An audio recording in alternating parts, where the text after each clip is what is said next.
Hello everyone, welcome to the new episode of my video series Polity by M. Laxmikant.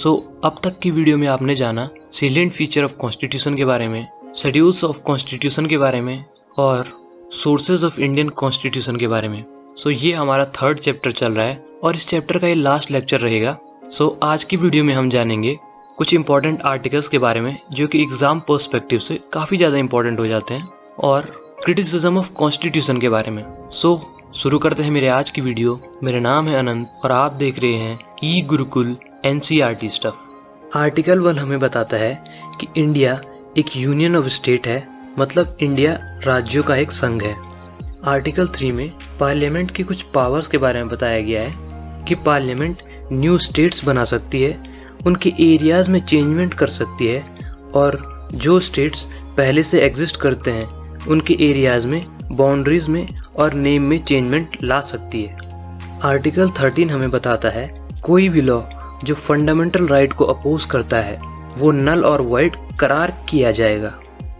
Article 14 equality before the law को बताता है, कानून के सामने सब समान है। आर्टिकल नंबर 16 पब्लिक एम्प्लॉयमेंट में सबको इक्वल अपॉर्चुनिटी दी जाएगी। बेसिकली रिजर्वेशन का कॉन्सेप्ट इसी आर्टिकल से निकल के आता है। आर्टिकल 17 में एबोलिशन ऑफ अनटचेबिलिटी के बारे में बताया गया है, मतलब छुआछूत का बहिष्कार जिसे हम कहते हैं। आर्टिकल नंबर 19 हर सिटीजन को 6 राइट्स की गारंटी देता है। Right to freedom of speech, किसी भी देश पे पीसफुली विदाउट आर्म इकट्ठा होने का अधिकार देता है। संगठन या कोऑपरेटिव सोसाइटीज बनाने का राइट देता है। भारत के हर हिस्से में स्वतंत्र घूमने का अधिकार देता है। भारत के किसी भी हिस्से में बसने का अधिकार देता है और किसी भी व्यवसाय को करने का अधिकार देता है। आर्टिकल नंबर 21 में लाइफ की प्रोटेक्शन और पर्सनल लिबर्टी के बारे में बताया गया है। राइट टू प्राइवेसी इसी आर्टिकल के अंदर आता है। अगर कभी कोई पुलिस वाला आपसे आपके पेरेंट्स का नंबर मांगता है आपको परेशान करने के तौर पे, सो दैट कि आप उसे घूस दें, तो आपके पास राइट टू प्राइवेसी है जो आपको आपकी प्राइवेट इंफॉर्मेशन को किसी भी अजनबी को शेयर करने से बचाता है। इसीलिए राइट टू प्राइवेसी काफ़ी ज़्यादा इंपॉर्टेंट हो जाता है। आर्टिकल 21A में हमारी एलिमेंट्री एजुकेशन का हक हमें दिया गया है। 6 साल से लेकर 14 साल तक स्टेट्स की जिम्मेदारी है कि वो फ्री एजुकेशन प्रोवाइड करें। आर्टिकल नंबर 25 ये हमें फ्रीडम ऑफ रिलीजियन प्रोवाइड करता है। हम किसी भी धर्म को अपना सकते हैं, किसी भी भगवान की पूजा कर सकते हैं, कोई भी धर्म अनुष्ठान और त्योहार मना सकते हैं। आर्टिकल नंबर 30 ये माइनॉरिटीज को एजुकेशनल इंस्टीट्यूशन एस्टेब्लिश करने की राइट देता है। कोई भी माइनॉरिटी अपना एजुकेशनल इंस्टीट्यूशन एस्टेब्लिश कर सकती है और एडमिनिस्टर कर सकती है। फॉर एग्जाम्पल क्रिश्चियन मिशनरीज जो स्कूल चलाती हैं और मदरसे जो चलाए जाते हैं वो सब इसी आर्टिकल के अंदर आते हैं। आर्टिकल 31C ये उन कानूनों को बचाता है जो सर्टेन डायरेक्टिव प्रिंसिपल को इफेक्ट में लाते हैं। इस पर मैंने एक सेपरेट वीडियो बना रखा है, आप चाहे तो उसे देख सकते हैं। आपको उस वीडियो का लिंक एंड स्क्रीन पे मैं दे दूंगा। आर्टिकल नंबर 32 अगर कभी हमारी फंडामेंटल राइट्स का वायलेशन होता है तो हम सुप्रीम कोर्ट का दरवाजा खटखटा सकते हैं, क्योंकि सुप्रीम कोर्ट को ही गारंटर ऑफ कॉन्स्टिट्यूशन कहा गया है। आर्टिकल नंबर 38 ये आर्टिकल स्टेट्स को लोगों की भलाई करने के निर्देश देता है। मेरा मतलब है स्टेट्स को डायरेक्ट करता है इनकम में इनइक्वालिटी को मिनिमाइज करने को, स्टेटस में इनइक्वालिटी को मिनिमाइज करने को और फैसिलिटीज और अपॉर्चुनिटी की इनइक्वालिटी को मिनिमाइज करने को। आर्टिकल नंबर 14 में विलेज पंचायत के ऑर्गेनाइजेशन की बात कही गई है। आर्टिकल नंबर 44 में हर सिटीजन के लिए समान नागरिक संहिता की बात कही गई है। मेरा मतलब यूनिफॉर्म सिविल कोड्स है। आर्टिकल 45 हर बच्चा जो 6 साल से कम है उसकी अर्ली चाइल्डहुड केयर और एजुकेशन की बात यहाँ पर की गई है।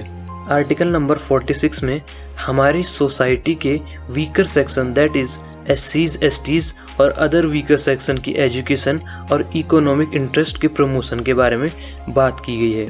आर्टिकल नंबर 50 जुडिशियरी और एग्जीक्यूटिव के सेपरेशन की बात करता है। आर्टिकल नंबर 51 इंटरनेशनल पीस और सिक्योरिटी के प्रमोशन की बात करता है। आर्टिकल नंबर 51A के अंदर हमारी फंडामेंटल ड्यूटीज आती हैं।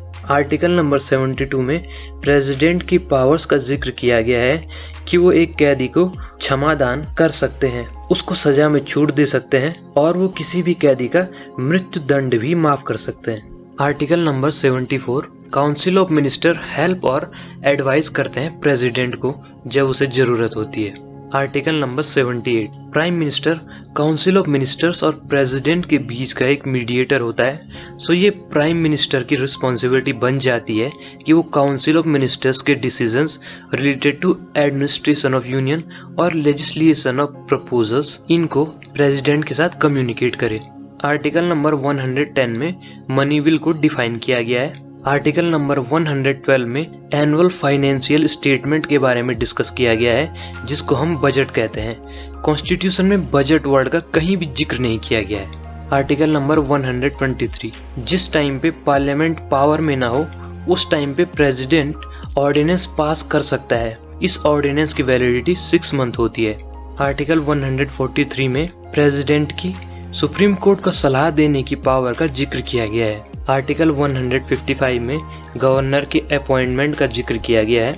आर्टिकल 161 में गवर्नर की पावर्स का जिक्र किया गया है कि वो किसी कैदी को कुछ केसेस में क्षमादान दे सकता है और उसकी सजा में छूट दे सकता है। आर्टिकल 163 गवर्नर को काउंसिल ऑफ मिनिस्टर्स हेल्प और एडवाइस करते हैं। आर्टिकल 167 चीफ मिनिस्टर की ड्यूटी होती है कि वह काउंसिल ऑफ मिनिस्टर्स के डिसीजन को गवर्नर के साथ कम्युनिकेट करे। आर्टिकल 169 इसमें लेजिस्लेटिव काउंसिल को बनाने और हटाने का जिक्र किया गया है। आर्टिकल 200 इसमें गवर्नर के बिल पास करने की पावर्स का जिक्र किया गया है। आर्टिकल 213 स्टेट लेजिस्लेचर की एब्सेंस में गवर्नर की ऑर्डिनेंस पास करने की पावर्स का जिक्र यहाँ पर किया गया है। आर्टिकल 226 में हाई कोर्ट की रिट्स इश्यू करने की पावर्स का जिक्र किया गया है। जैसे कि आपको पता ही होगा हमारे कॉन्स्टिट्यूशन में 5 रिट्स के बारे में जिक्र किया गया है, जो मैं आपको आगे बताऊंगा डिटेल में। आर्टिकल 239 AA दिल्ली के रिस्पेक्ट में कुछ स्पेशल प्रोविजंस यहाँ पर डिस्कस किए गए हैं। आर्टिकल 249 इसमें पार्लियामेंट की स्टेट लिस्ट के लिए लॉज जो कि राष्ट्रहित में है बनाने की पावर्स का जिक्र किया गया है। आर्टिकल 262 पार्लियामेंट के पास पावर है कि वो इंटर स्टेट रिवर्स के वाटर डिस्प्यूट्स को सॉल्व कर सकती है। आर्टिकल 263 में इंटर स्टेट काउंसिल के रिस्पेक्ट में प्रोविजंस को डिस्कस किया गया है। Article 265 no tax can be levied और collected in India unless it is explicitly and clearly authorised by way of legislation.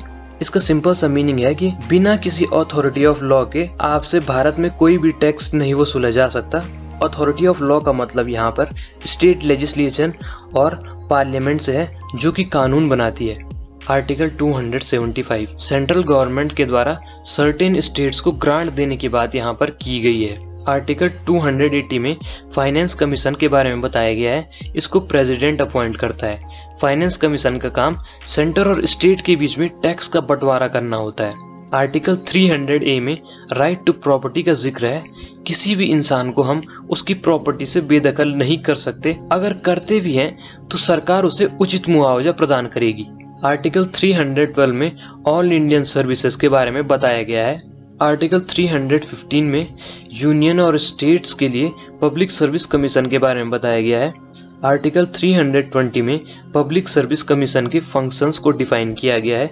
Article 323A में एडमिनिस्ट्रेटिव ट्रिब्यूनल्स के बारे में बताया गया है। आर्टिकल 324 में इलेक्शन कमीशन की इलेक्शन कंडक्ट कराने की पावर्स के बारे में बताया गया है। आर्टिकल 330 में लोकसभा की सीट्स पे SCs और STs के रिजर्वेशन की बात करी गई है।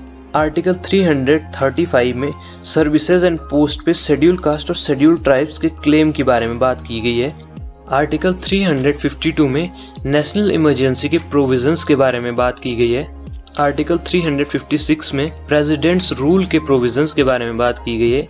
आर्टिकल 360 में फाइनेंशियल इमरजेंसी के प्रोविजंस की बात की गई है। आर्टिकल 368 में पार्लियामेंट की कॉन्स्टिट्यूशन अमेंडमेंट की पावर्स और कॉन्स्टिट्यूशनल अमेंडमेंट के प्रोसीजर के बारे में बात की गई है। सो ये थे हमारे कुछ इंपॉर्टेंट आर्टिकल्स जो कि आप लोगों को पता होने चाहिए।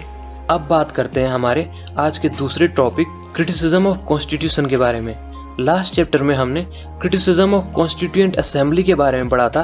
अगर आपने वो वीडियो नहीं देखी है तो मैं उस वीडियो का लिंक आपको एंड स्क्रीन पे दे दूंगा, आप वहां से उसको जरूर देखना।